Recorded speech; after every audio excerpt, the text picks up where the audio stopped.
जिल्हाधिकारी, उपजिल्हाधिकारी, त्या महानगरपालिकेचे उपायुक्त, सहाय्यक आयुक्त हेच निवडणूक आयोग म्हणून काम पाहत आहेत ना.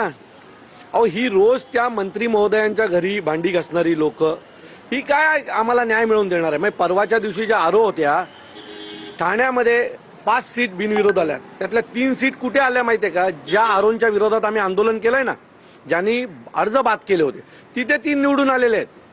आता त्या आरोंवर पुढची निवडणूक निष्पाप होईल याच्या बाबतीत काय आम्ही हे बाळगायचं? होऊच शकत नाही तिथे निवडणूक.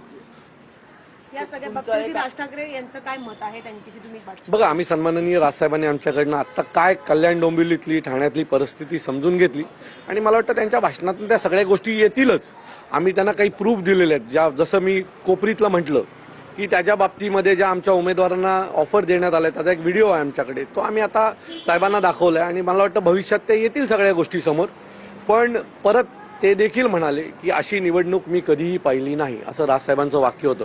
मी एवढे वर्ष बाळासाहेबांबरोबर निवडणूक पाहतो आतापर्यंत, मी अशी निवडणूक पाहिली नाही की निवडणुकाच होऊन द्यायच्या नाहीत, उमेदवारच विकत घ्यायचे. हे असं कधीही याच्या आधी घडलं नव्हतं.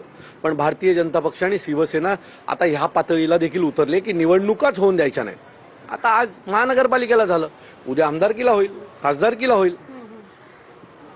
मला वाटतं याच्यावर सन्माननीय राजसाहेब बोलतील. अनेकदा भाषणात एकनाथ शिंदे यांच्या घराच्या बाहेर रात्रीच्या वेळ लागले होते, अनेक आरोप त्यांना भेटण्यात देखील गेले होते. का गेले होते यांची निवडणूक आयोगाने चौकशी केली पाहिजे ना. यातल्या 1-2